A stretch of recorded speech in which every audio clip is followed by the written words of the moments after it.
BMRforum.com and BMRodds.com. What is going on, boys? What is going on? A happy 4th of July out there to everyone tuning in and watching. Hopefully everyone out there has a safe and happy 4th of July. You know, a question I believe was posed on the forum, you know, Sammy, being it's 4th of July, when do you start the partying? Do you start on Thursday? Does it continue on Friday? Sammy, do you have Friday off? Well, what's your 4th of July schedule looking like there, Sam? No, for a holiday for me, it kind of just depends on what day of the week it's on. So I kind of got to take advantage because my day off is Wednesday and 4th of July falls on a Thursday. So I just get the 2 days off. So I took advantage this morning and went golfing at a new course, shot a 91, which I was actually upset because I shot 42 on the front and 49 in the back, and I ended with 4 double bogeys. And I was playing so good up until, you know, those last 4 holes. But overall, 91, played great. Tonight, kind of laying low, but I'll definitely will be drinking. And then tomorrow, going kayaking, getting the boys over, doing some barbecuing, fireworks, making sure we got all 10 fingers and 10 toes at the end of the weekend. But then basically back to work Friday, Saturday. So, you know, taking advantage of the 1 day off. All right, you buying any of the illegal fireworks? You know, out here in Vegas, they're not legal. They don't sell them out here. But about 45 minutes away, you can go to a neighboring town and purchase them. Now, for here, I mean, they just sell them at like your local Walmart. They got the trucks that are right there or whatever, just the next block or something. They got trucks all over the town that you can. They got them.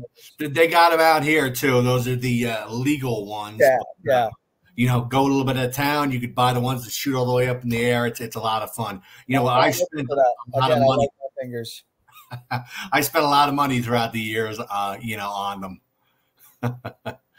Now, next, but certainly not least, Mr. Donnie Rightside. What's up, Donnie?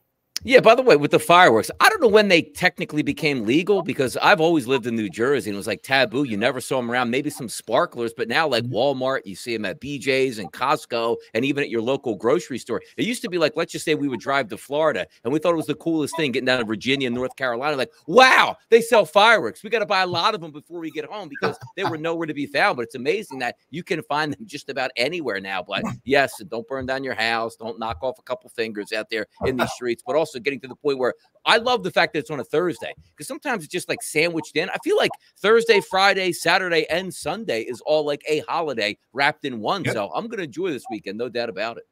Definitely, for sure. You know, a couple of years ago, I wasn't around. I was at work or something when it happened, but you know, they were lighting off some fireworks, and a buddy of mine, he lit off a firework. I guess he lit it up upside down. Oh, so it ended up flying into the neighbor's yard and caught the grass on fire. Oh, yeah. Thankfully, they were able to extinguish it pretty quick. But I mean, especially the illegal ones, they are very, very dangerous, and they're really cracking down on them out here. They actually have firework checkpoints from certain roadways coming back into Vegas from out of town, because it is, you know, a major issue. But I mean, they still sell them. If it's that big an issue, stop selling them. Yeah, right. Yeah. But speaking of 4th of July, Sammy, number one, I like the shirt. Very patriotic. Of course, got to represent. You know, I'm always repping. But another 4th of July tradition that's unfortunately going to be a little dampered this year will be the Nathan's Hot Dog Eating Contest with no reigning Joey Chestnut. Sammy, looking at the field, you know, without Chestnut, what's your pick here? Yeah, it's kind of interesting. I like it in the thread because Wager All Sports kind of laid it out for us. Last 2 years, 2, 3, and 4 have all been the same between Jeffrey Esper, James Wedd, and Nicholas Weary. But if you look at it, it was 47, 41, 40, and then 49, 47, 45. So they're both in the upper 40s. So Esper has the most hot dogs for the last 2 years, but Webb and Weary aren't that far behind him. So those are the 3 that'll probably stand out. And then kind of just pick your poison there. And then be sure to turn into Netflix in a few months when Joey Chestnut goes off against Kobayashi. The last 20 years worth of hot dog champions. They're cashing in on their Netflix money and taking advantage of that. And they're going to battle on Netflix in a few months. So I'll be excited to watch that because that's a real hot dog eating contest. I was just going to ask you guys. That's one name I see absent. You know, it's not a sport that I follow, but what's going on with Kobayashi there? Well, Kobayashi hasn't been in for like a decade. Long time. There's been a while since that happened. And then Chestnut got banned this year because he was promoting the endorsing another company. Yeah, he was endorsing like a vegan hot dog. Fake meat. Yep. Fake meat. Yeah, stupid. Yeah, and again, he's taking advantage because whatever he's getting paid from Netflix is way more than he would be making the other way. So 100%. Donnie, taking a look at the field. What do you like here with no Chestnut? Yeah, I actually like the fact that it's kind of crazy because typically we want to see Joey Chestnut in on a year-to-year basis, but we already know he's going to win, right? And it's just about how many hot dogs he's going to eat. It's actually interesting if you are handicapping this event, where, as Sammy just pointed out, there's a couple guys that should be in line, and you actually might get to see a finish neck and neck between a few guys with hot dogs, as opposed to saying, well, Chestnut's up 13 hot dogs. We just want to see if he doesn't throw up and wins the title, or how many he can actually eat. So I'm actually intrigued this year, even without the big dog in the competition, because we might actually get a competition. Big dog. I see what you did there. There you go. Hot dogs, baby. Well, guys, let's jump into another topic. Bronny James. Me and Sammy were talking a little about it before. We got on the air here. Going to the Lakers, playing with his dad. I read a crazy stat that B. Margini had posted earlier this afternoon. Joe Kimnoa, 4 years, $5.5 million on his rookie deal. Mr. James, 4 years, $7.9 million for a guy who has scored 4 or 5 points, and he will not be playing in the G League. Donnie, what's your take on this here? Is he going to see any playing time? He will see playing time because his dad's on the team and they want to get the photo opportunities. But just getting back to some things that we never usually see, he probably wasn't going to even be drafted unless his name was, Bronny James got him drafted in that second round, 55th overall. But typically second round draft picks, they're two-way contracts, which means, hey, come to training camp, see if you can make the team. You probably won't. We'll send you to the G League. You can work on your game. And if we need to call you up midway through the season for a game or two, we can do that. Well, Bronny James and his agent, Rich Paul, figured, well, we're going to make a power play to the Lakers, and we're just going to tell every other team, don't draft Bronny James. And I already have a deal worked out with the Lakers that it's not even a two-way contract. Like, he's not a G League player. It's guaranteed money over those 4 years, which is interesting. And the only reason why he got it again is his father is LeBron James. Otherwise, he'd be playing in the G League, even if he was lucky to even play in the G League. So it pays sometimes to be a superstar player where an organization desperately needs that superstar player. They'll pretty much do what you ask, which draft my son, pay him. He's not going to the minors. He's going to stay in the NBA.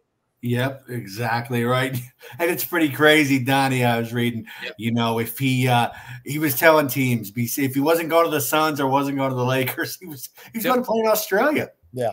He was going to play in Australia. Sammy, what do you think about all this? Yeah, and then in the last few days, Bronny James has been saying, oh, it's never really been a goal of mine to play with my dad. I just happened to happen. So, I'm excited for the opportunity. Yeah. It's like, why would you come out and even say that? And there was players on USC that had 16 points and 5 rebounds that didn't even get drafted. But then, I guess from the other side, if you want to give it the devil's advocate, the owners are the owners. It's their team. They do what they want. Yeah. If they want to take a bench spot from a player that deserves it for Bronny James to keep a superstar happy. It's their team. They can do what they want. They can say that the ratings are down, but the money keeps pouring in. Somehow they're paying players ridiculous amount of money. Look at Jason Tatum. And, at the end of the day, they can do what they want. So if that's what they want, then that's Bronny James. Take advantage. Do you guys think that the Lakers can mold him into any kind of star after a few years? No, I don't think he's a star caliber player. Can he form into a role player? Maybe so, but also he's not that big, 6'1", maybe close to 6'2" on a good day. And that just doesn't have 6'8", 6'9" body, super athletic. You can always have a spot here in the NBA coming off the bench. I don't know where this leads to. I hope, again, I don't wish anything bad on Bronny James, obviously. He won the gene pool lottery because if he never plays a second of NBA action, he's going to be a billionaire because his father is a billionaire and he's going to be able to share in those funds. But I don't know what to even expect at this point because he was so underwhelming in college. It's hey, he equates to being a guy that's going to score 10 points and have 5 assists and 3 rebounds a game. I don't know that. I don't even know he's going to get more than 2 minutes in a game next year. So I don't know what to anticipate, to be honest. Sammy, what do you think the future is going to be for him? I would almost say that his contract is in relation to LeBron James' life in the NBA. So potentially after that 3 years is over, LeBron James goes and they go, all right, we don't need to re-sign you, Bronny. You clearly haven't put up numbers. You haven't improved. You're too small. You're whatever. Maybe he does improve. If he doesn't improve in 3 years, well, you break them both free at the same time and let him go away. Yeah, that's certainly a good point, Sammy, for sure. Yeah, it's pretty crazy. Like I mentioned, I mean, Joker's getting 4 years, $5.5 million. Bronny's getting 4 years, $7.9 million. I guess it helps to have that name, huh? That's it. Yeah, 100%. Sammy, let's jump over to baseball. What do you got in the diamond for us today? Well, it's Wednesday, so we're on the Yankees over Cincinnati in a bounce-back game. And then the other ones that I like is I like Minnesota over Detroit. I like Milwaukee over Colorado, which was my pick in the JDS contest. And then I like Seattle over Baltimore. And then the tennis or the baseball contest, I thought I just had it pulled up. Baseball contest is close, just like I keep saying. It's every week. It's close, just like that. The top 5 right now are all spread within 5 units of each other. Empire Maker is back up on top. He did lose the league at one point, but he's at 13 plus 4.8 units. Now we're at a point where some guys are less than 2 weeks away from hitting the minimum of 100 plays in order to qualify. So then the strategy comes into play of make a pick or not make a pick. Right. Or the guys on bottom are obviously always going to make a pick up to the 125. And then you still have guys that are in the 40s, 50s, and 60s with a ton of plays still to go. So 3 months left of the season, a lot of way to go, but Empire Maker still on top. Where are you sitting? I'm right in the middle. I am 28th out of 48, minus 1.86 units. But all it takes is a little run. You go on a 4 or 5 day win streak and 5 to 6 units, flips the standings. Empire Maker at one point was over 22 units, and now he's at plus 13 units. So, you go on runs. That's what happens. Exactly. Daddy, what do you got on the diamond for us today? Yeah, I do think the Yankees will be able to hit tonight against Abbott, the left. The RBI shots there probably from Gleyber Torres and, of course, Aaron Judge on a night-to-night basis. Forget about RBI chances. It's home run, it feels like, on a night-to-night basis. I do like the Phillies today. They picked up a nice win yesterday in the Windy City with a kid that never started a baseball game. Trey Turner hit a couple of home runs, but I do think Wheeler and Imanaga should be a battle. You take a look at that total. It's listed at 7.5, and I do agree with that, but I think the Phillies' overall lineup and pitcher is better. Imanaga was fantastic to start the season. Really struggled, though, in the month of June. So I'll take that cheap price on the Phillies, money line at a minus 118 price. And also, Sammy, I think you're on the right side tonight. Seattle, I do think they're the better team over Baltimore. Yesterday, I like Baltimore. They picked up the victory today. You have the better pitcher on the mound. Gilbert has been sensational at home at T-Mobile this year. Kramer coming off the IL, couple starts in the minors, getting back into the majors, haven't worked out that well. I think Seattle takes care of business tonight. They were as low as a minus 120 to 125 earlier, now rising around that 130 range,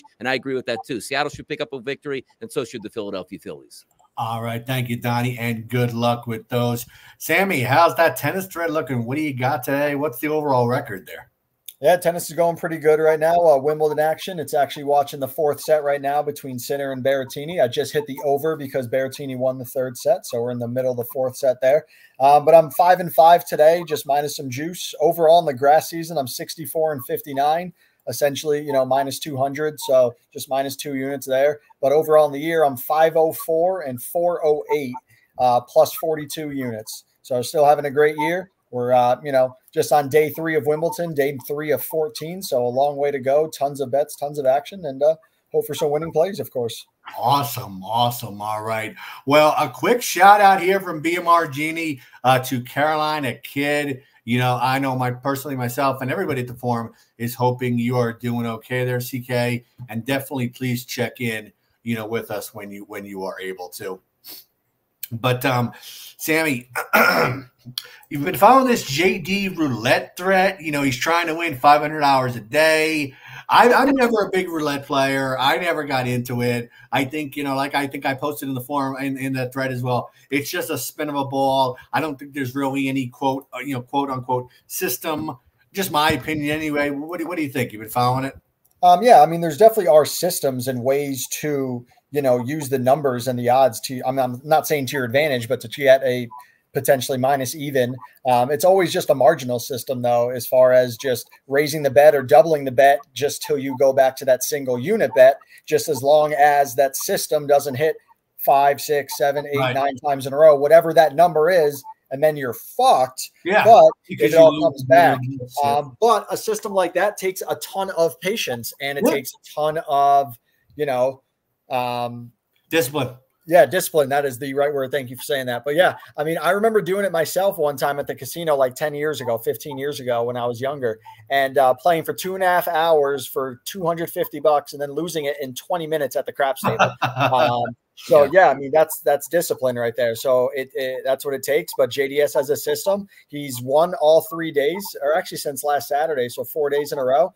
I mean, I told him to make a video, but I get it. He doesn't want to do it to superstition. I understand. Yeah, but he says, I don't jump in until 4 outside bets hit in a row. I can't have 10 red, black, even odd, or high, low hit during the 90-minute session, which spins about 120 times. So I just don't understand. I don't jump in until 4 outside bets hit in a row, but that's when he jumps in. But whatever's working for him. That's why I want to see him do like a screenshot and then I'd love to watch it, root him on and stuff like that after it happens. But I get the superstition aspect. But hey, he's won 4 days in a row, won a couple grand. Keep doing it. Hopefully he keeps it up. Donnie, you a roulette player at all? I'm not a roulette player. Usually I'm primarily a craps guy and a blackjack guy, and certainly playing slot machines here. But anybody that wants to try to get down in the casino win money, I'm always intrigued, because we've all had those concoctions that we thought about in our 20s and our 30s and now in our 40s. You know what? Let me work out a system at the casino to see if I can actually make dividends on the opposite end. So I'm with it, man. So if it works out, that's fantastic. I'm certainly rooting on the guy, because I would love to be doing that. Exactly. Yeah. 100% for sure. So you know what the funny part is, Bobby? You know, last time we talked about slots, actually, let me go to my phone. This was probably months ago when we talked about slots. I still haven't been to a casino since then. And this is, I mean, you're talking, there it is. Okay, we talked about on 5/8. So about 2 months ago. Yeah, 2 months ago. All right, so not as bad as I thought. So we talked about on 5/8. So 2 months ago, and I still haven't been to a casino. Actually, I am going to a casino on Saturday. Awesome. I'm going to Turning Stone, which is about an hour and a half away from me, which used to be the casino I used to go to frequently until Rivers came over here. But I'm going to a Gabriel Iglesias comedy show. That's the I'm not fat, I'm fluffy guy. Yeah. Oh, yeah. Very nice. Going out to see him. So I'm going to Turning Stone. I'll probably gamble a little bit before the show. So maybe I'll try. Maybe I'll look at that slot machine, see if I can find it. I was just going to say you definitely should. I'm sure it's going to be there, Sammy. Only if I'm profiting somewhere else, because I know I'm just going to dump $100 in 10 minutes and be pissed off. Not if you look for the advantages that I gave you in that video, Sammy. I know. It's a good game, though. You got to be disciplined. If I hit a jackpot, you'll get a percentage. Finder's fee. Well, good luck there, Sammy, and good luck to everybody on the forum this coming week with all your wagers. And once again, happy 4th of July to each and every one of you. Be safe, pick the winners, and have a great week, everybody. Happy 4th. See you.